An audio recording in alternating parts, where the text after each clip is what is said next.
One evening, Ralph realized it was his daughter's birthday, and he forgot to buy her a present. He rushed to the mall, ran into the toy store, and asked the assistant, "How much is that Barbie in the window?" The assistant replied with a smirk, "Which Barbie? We have Barbie goes to the gym. $19.95, Barbie goes to the ball. $19.95, Barbie goes shopping. $19.95, Barbie goes to the beach. $19.95, Barbie goes nightclubbing.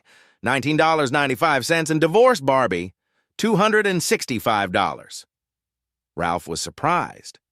Why is divorced Barbie $265 when all the others are just $19.95?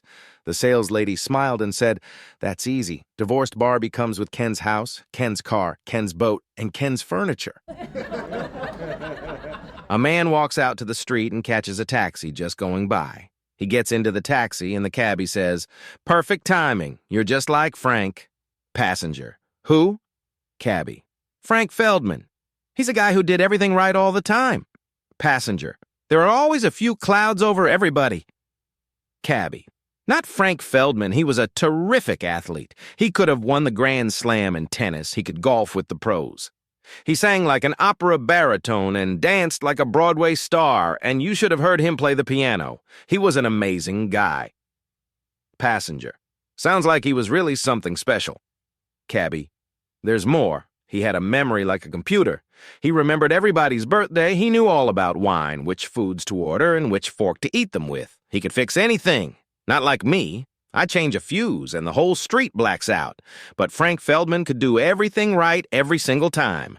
Passenger: "Wow, what a guy." Cabbie: "He always knew the quickest way to go in traffic and avoid traffic jams. Not like me, I always seemed to get stuck in them. But Frank, he never made a mistake. And he really knew how to treat a woman and make her feel good. He would never answer her back even if she was in the wrong, and his clothing was always immaculate, with his shoes highly polished too. He was the perfect man. He never made a mistake. No one could ever measure up to Frank Feldman." Passenger: "How did you meet him?" Cabbie: "I never actually met Frank. He died and I married his wife." A teacher goes for a long walk on the beach. She finds a shiny magic lamp, picks it up and rubs it. There is a puff of blue smoke and a genie pops out. "You have 3 wishes. I can give you anything in the world. If I fail, I must become your personal genie for eternity."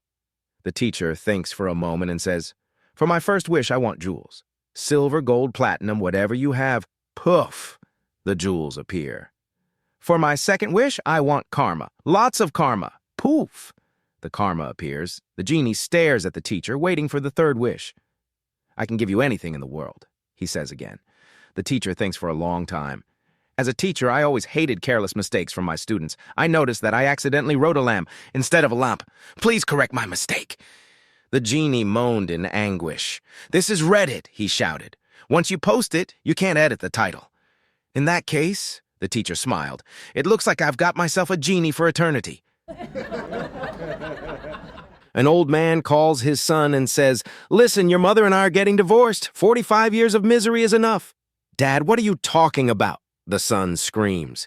"We can't stand the sight of each other any longer," he says. "I'm sick of her face, and I'm sick of talking about this, so call your sister and tell her." And he hangs up. Now, the son is worried. He calls his sister. She says, "Like hell they're getting divorced." She calls their father immediately. "You're not getting divorced. Don't do another thing. The 2 of us are flying home tomorrow to talk about this. Until then, don't call a lawyer and don't file a paper. Do you hear me?" She hangs up the phone. The old man turns to his wife and says, "Okay, they're both coming for Christmas and paying their own airfares." A married couple rushes to the hospital because the wife is going into labor. When they arrive, the doctor tells them that the hospital is looking for couples to try out this new machine that transfers a percentage of the mother's pain to the father during childbirth. The couple readily agrees to use it. When the birthing process starts, the doctor goes ahead and says, "Okay, let's start easy, transferring 20% of the pain to the father." After a few minutes, the husband, seeing that his wife is still in a lot of pain, asks for more. The doctor says, "Okay, transferring 40% of the pain to the father." The husband, noticing that he is feeling totally fine and his wife is still in pain, asks for more. Okay, transferring 70% to the father. After a few more minutes, the husband tells the doctor, "Doc, I can handle this. Give me all of it." So the doctor transfers 100% of the pain to the father. The husband seems completely normal and the wife ends up giving birth with relatively zero pain.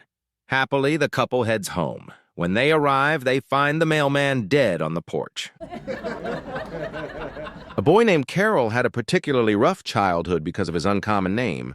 He always got a lot of teasing and abuse at school. Eventually, he overcame his hang-up and married his high school sweetheart. When their first child was born, he let his wife name her. She named the baby girl Love, inspired by the same spirit as Carol's unique name. Unfortunately, Love grew up and endured much of the same teasing that Carol did because of her strange name. She came home from school one day and screamed at her dad, asking why he gave her such a stupid name.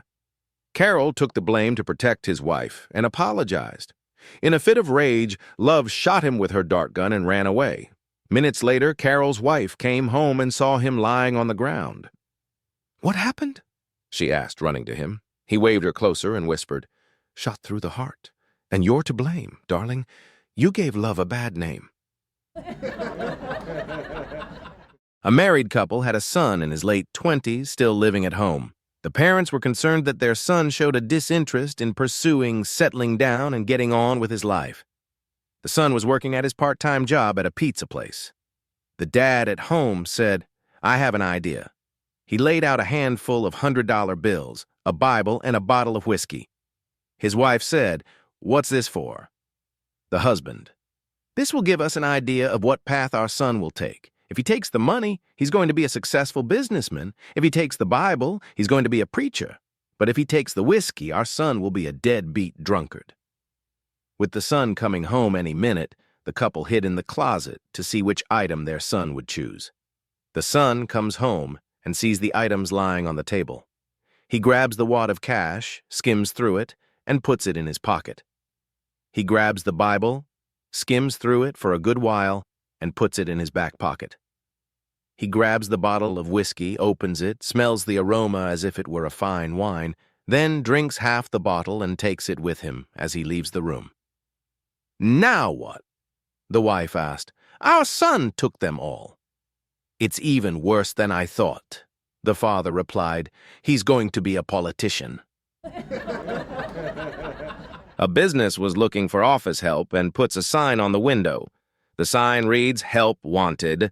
We are an equal opportunity employer looking for someone good with computers, Word, and Excel, and who is bilingual."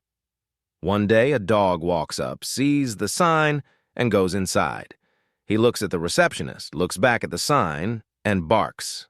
Figuring out what the dog came here for, the receptionist gets the office manager, who looks at the dog surprised. However, the dog looked so confident that the manager led him into the office, where the dog jumped on a chair and looked at the manager. The manager sits down, looks back at the dog, and says, "I can't hire you. The sign says that you have to be able to use a computer and Word." The dog jumps down, walks to a computer, and begins to create a Word document, drafting a letter for the manager. Caught off guard but unconvinced, the manager says, "The sign also says you have to be good with Excel." The dog then goes on to create a perfect spreadsheet that works flawlessly the first time. Dumbfounded, the manager looks at the dog and says, "I realize that you are a very intelligent dog with some interesting abilities. However, I still can't hire you." The dog jumps down and walks over to a copy of the sign, putting his paw on the phrase "equal opportunity employer." The manager says, "Yes, we are an equal opportunity employer. However, the sign also says you need to be bilingual." The dog looks at the manager confidently and says, "Meow." Billy Bob wanted a job as a signalman on the railways. He was told to meet the inspector at the signal box. The inspector asked, "What would you do if you realized that two trains were heading for each other on the same track?" Billy Bob replied, "I would switch the points for one of the trains." "What if the lever broke?" asked the inspector. "Then I'd dash down out of the signal box," said Billy Bob. And I'd use the manual lever over there. What if that had been struck by lightning? Then, Billy Bob continued, I'd run back into the signal box and phone the next signal box. What if the phone was busy?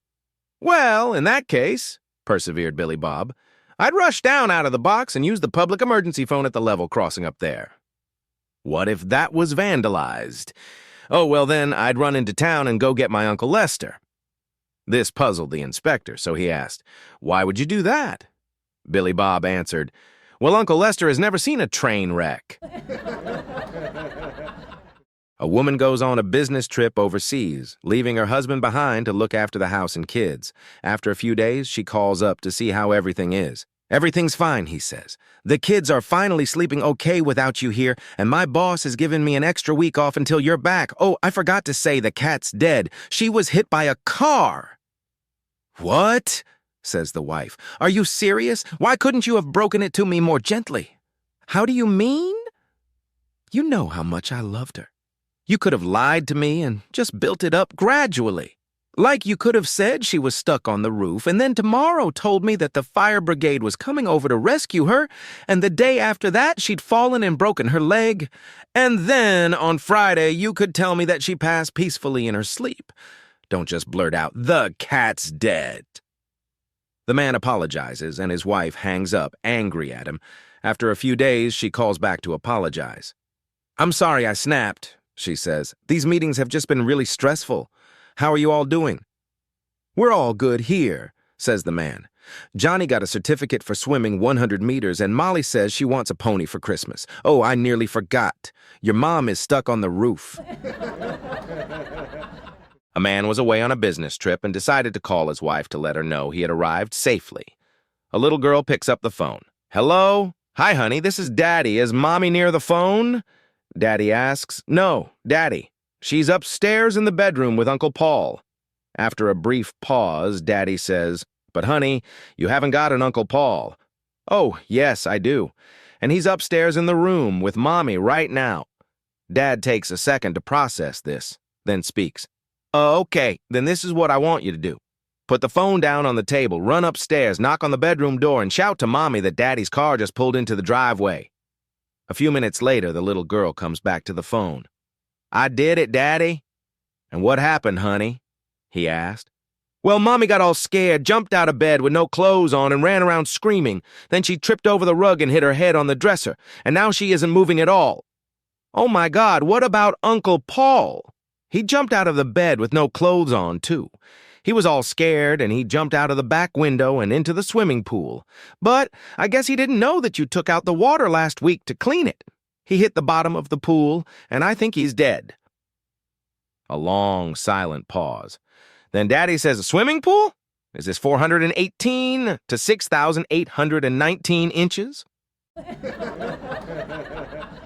A mother-in-law arrives home from the mall to find her son-in-law boiling angry and hurriedly packing his suitcase. What happened? She asks anxiously. What happened? I'll tell you what happened. I sent an email to my wife telling her I was coming home today from my business trip. I get home and guess what I found? Yes, your daughter, my wife, with a guy in our marital bed. This is unforgivable. The end of our marriage. I'm done. I'm leaving forever. Calm down, my son, says his mother-in-law. There is something very odd going on here. My daughter would never do such a thing. There must be a simple explanation. I'll go speak to her immediately and find out what happened. Moments later, the mother-in-law comes back with a big smile. I told you there must be a simple explanation, well, she didn't get the email. Once there were 4 businessmen. They were sitting on a bench in a hospital waiting room because their wives were having babies. A nurse comes over and says to the first businessman, Congratulations, your wife had a baby. The man says, What a coincidence. I'm the president of and one line. The nurse goes away. Then the nurse comes back and says to the second businessman, Congratulations, your wife had twins. The man says, What a coincidence. I'm the owner of the Minnesota Twins. The nurse goes away. The nurse comes back and says to the third businessman, Congratulations, your wife had triplets. The man says, What a coincidence, I work for Triple Crown. The nurse goes away. The nurse comes back and sees the fourth businessman alone on the bench crying. She asks, "Why are you crying?" The man replies, "I work for 7-Up." 3 Irishmen and 3 Englishmen are buying train tickets. The Englishmen all buy a separate ticket, 3 in total. The Irishmen, however, buy only 1 ticket for the 3 of them. One of the Englishmen asks, "Won't you guys get thrown off the train?" "You'll see," say the Irish. After riding the train for half an hour, the 6 men see the conductor coming into the back of their train car. While the 3 Englishmen all reach for their tickets, the Irishmen stand up and all proceed to the toilets where the 3 of them enter a cabin. After checking the Englishman, the conductor walks to the toilet and knocks. After a few seconds, a ticket is shoved from under the toilet door. The conductor checks it, shoves it back, and proceeds to the next train car. The next day, the same 6 men are buying tickets. This time, the Englishmen buy only 1. However, the Irish don't buy a ticket at all. Again, after about half an hour, the conductor enters the car. The Englishmen proceed to the toilets, but the Irish remain seated. After the Englishmen entered a toilet, the Irish stood up and also walked to the toilets. There, 2 of the Irish enter the second toilet cabin, but before the 3rd Irishman joins them, he walks to the cabin with the English in it, knocks on the door, and says, "Conductor here, ticket please." One day, a wife was looking in the mirror, feeling a bit reflective. "You know, I'm 55 years old now," she said to her husband, "but one of your friends keeps complimenting me." The husband, not missing a beat, looked up from his newspaper and asked, "Was it Bob by any chance?" Surprised, the wife nodded. "Yeah, how'd you know?" With a grin, the husband replied, "Well, that's easy. Bob is a scrap dealer. He's got an eye for old things that still hold some value." A blonde walks into a bank in New York City and asks for the loan officer. She says she's going to Europe on business for 2 weeks and needs to borrow $5,000. The bank officer says the bank will need some kind of security for the loan, so the blonde hands over the keys to a new Rolls-Royce. The car is parked on the street in front of the bank. She has the title, and everything checks out. The bank agrees to accept the car as collateral for the loan. The bank's president and its officers all enjoy a good laugh at the blonde for using a $250,000 Rolls as collateral against a $5,000 loan. An employee of the bank then drives the Rolls into the bank's underground garage and parks it there. 2 weeks later, the blonde returns and repays the $5,000 and the interest, which comes to $15.41. The loan officer says, "Miss, we are very happy to have had your business, and this transaction has worked out very nicely. But we are a little puzzled. We checked you out and found that you are a multimillionaire. What puzzles us is why would you bother to borrow $5,000? The blonde replies, "Where else in New York City can I park my car for 2 weeks for only $15.41 and expect it to be there when I return?" A programmer and his project manager board a train headed through the mountains. They can find no other place to sit, except for 2 seats right across the aisle from a young woman and her grandmother. After a while, it becomes quite clear that the woman and the programmer are interested in each other, as they keep looking at each other. Soon, the train passes into a tunnel, and it is pitch black. There is the sound of a kiss, followed by the sound of a slap. When the train finally emerges from the tunnel, the 4 sit there without saying a word. The grandmother thinks to herself, "It was very rude of that young man to kiss my granddaughter, but I am glad she slapped him." The project manager thinks to himself, "I did not think the programmer was brave enough to kiss the woman, but I wish she hadn't missed him when she slapped me." The young woman thought to herself, "I am glad the guy kissed me, but I wish my grandmother had not slapped him." The programmer has a satisfied smile on his face and thinks, "Life is good. How often does a guy have a chance to kiss a beautiful woman and slap his project manager at the same time?" A rookie cop is being trained by his sergeant. Unfortunately, it's a pretty slow day. Finally, the sergeant says, "Okay, here's a hint. Pick a car and just follow him around. Before long, he's bound to make a mistake, and you can pull him over for that."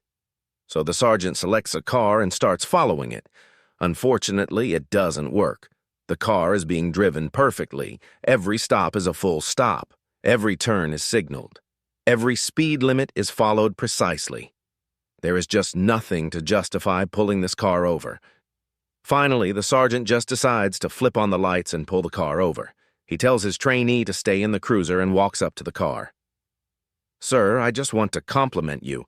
I've been following you for 20 minutes waiting for you to make an error so I can show my trainee, and for 20 minutes you have driven this car absolutely perfectly to the letter of the law. I'm impressed." "Well, thanks," the driver says. "When you're this drunk, you have to try that much harder."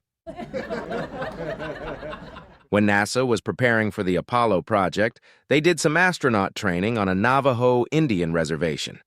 One day, a Navajo elder and his son were herding sheep and came across the space crew. The old man, who only spoke Navajo, asked a question, which the son translated. "What are the guys in the big suits doing?" A member of the crew said they were practicing for their trip to the moon. The old man got really excited and asked if he could send a message to the moon with the astronauts. Recognizing a promotional opportunity for the spin doctors, the NASA folks found a tape recorder. After the old man recorded his message, they asked the son to translate. He refused. So the NASA reps brought the tape to the reservation, where the rest of the tribe listened and laughed but refused to translate the elder's message to the moon. Finally, NASA called in an official government translator. He reported that the moon message said, "Watch out for these guys, they've come to steal your land." An old lady is riding the bus when a haggard young mother with a screaming baby gets on. The mother sits across from the old lady, who watches her try everything to calm the child. Burps her, rocks her, and tries to feed her. Nothing works. The baby continues to scream its head off. Other passengers shoot the mother annoyed looks, and those sitting around her move away to more distant seats. The old lady leans over the aisle and says, "I remember when my son was about your baby's age. He had the same problem." "What did you do?" asks the mother. "It was an old trick," the lady says. "A little unconventional. I took half a bottle of milk and added an ounce of whiskey, an ounce of vodka, and an ounce of tequila. I ground up 2 aspirin really fine and mixed it in. Then a couple of teaspoons of honey to make it go down easy." Just then, the bus gets to the mother's stop. She thanks the lady and gets off with her baby, who is still screaming at the top of its lungs. About a week later, the old lady is riding the bus again, and the young mother gets on. She's alone but looks crazed. Her hair is frazzled, her clothes are disheveled, and streaks of mascara are running down her face. She sees the old lady and points at her, screaming, You stupid cow! That recipe you gave me, it killed my baby!" The old lady sighs and nods. "Yes," she says, "killed mine too."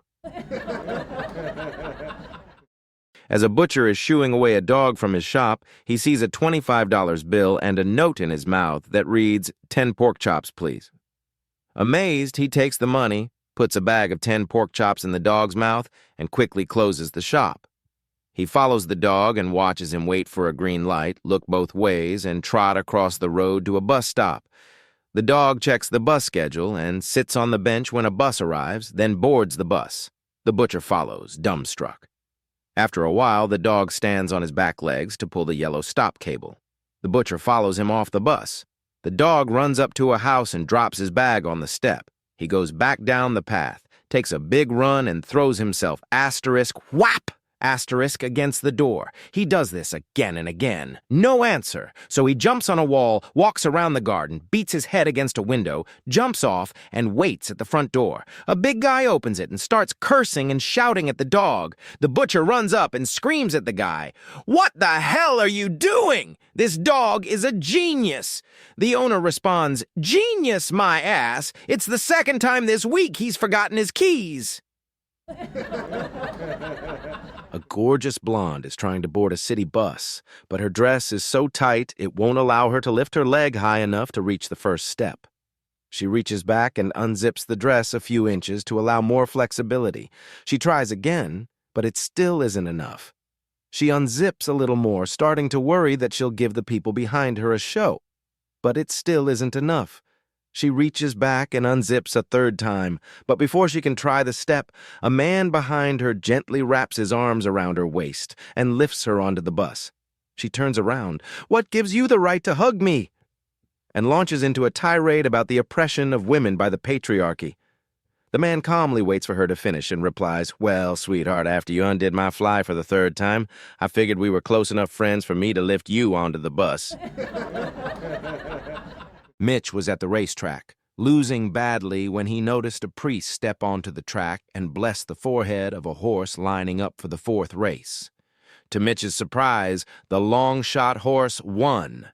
Curious, Mitch watched the priest again before the fifth race. Sure enough, the priest blessed another horse, and once again, the blessed horse won. Mitch rushed to the betting window and placed a small bet on the next horse the priest blessed, and it won too. Race after race, the priest kept blessing long shots, and each time the horse won. Mitch was on fire, raking in serious cash. By the final race, Mitch was confident he'd hit the jackpot. He withdrew all his savings, ready to bet it all. The priest came out again, but this time he blessed an old nag, the longest shot of the day. Mitch noticed the priest also blessed the horse's eyes, ears, and hooves. This is it, Mitch thought, and he placed every last cent on the horse. The race began, and the old nag didn't just lose, it came in dead last. Devastated, Mitch stormed down to the priest. "Father, what happened? Every horse you blessed won, until now. I lost everything." The priest shook his head sadly. "That's the problem with people like you. You don't know the difference between a simple blessing and last rites." A man had two sons, Jackson sharp as a tack and Blake. Well, let's just say he was more spoon than knife. Despite that, their father loved them both dearly. One day, the father passed away. Jackson, stuck in an important business meeting, called Blake. "Blake, I can't get there right away, but I need you to handle Dad's funeral. Use my credit card, spare no expense. Make sure he looks his absolute best." Jackson hesitated, knowing Blake's track record, but had no other choice. Surprisingly, Blake pulled it off. The funeral was tasteful, Dad looked great, and Jackson was impressed that Blake even kept it under budget. A few months later, Jackson noticed something odd on his credit card statement. $300 charges every month. He called Blake. "Hey, Blake, I'm not accusing you or anything, but are you still using my card? I see $300 coming out monthly." Blake sounded offended. "Of course not. I'd never steal from you. Okay, but what are these charges then?" Blake paused. "Oh, that's probably for Dad's tux rental. You told me to get him the best, so I rented the nicest suit in town." An old woman took her husband to the doctor. After a quick check, the doctor sighed and said, "I'm sorry, your husband is dead." Shocked, the woman protested, "I don't believe it. Are you sure? There must be more tests you can do." The doctor shrugged. "Well, if you insist." He opened the door and called, "Send in Mrs. Fluffkins." A black cat sauntered in, leapt onto the table, casually walked over the husband's body, swatted his face, then hopped down and meowed twice before leaving. "Just as I thought," said the doctor. "Dead. Send in Walter." A Labrador trotted in, sniffed the man's hand, then looked at the doctor with sad eyes, shook his head, and patted out. "Yep, definitely dead. Send in Colin." Moments later, an Aussie in safari gear burst in, binoculars around his neck. He took one look at the body and bellowed, "Oi, love, ya bloke's bloody dead!" and stormed out. The doctor nodded. "Thanks, Colin. One more." An elderly woman walked in, peered at the body through thick glasses, typed furiously at an old typewriter, and handed the doctor a card. Dead. The doctor, now certain, grabbed a stool, smashed it over the husband's body. No reaction. He jotted something on his clipboard and turned to the widow. "I'm sorry for your loss. He's definitely gone." The woman, dazed, took the paperwork to the front desk. The receptionist glanced at it and said gently, "I'm very sorry. That'll be $32,000. $32,000? The woman gasped. "That's outrageous. Why so much?" The receptionist checked the bill. "Well, there's the $100 doctor's fee, but then you insisted on a CAT scan, a lab report, a colonoscopy, a mammogram, and a stool analysis."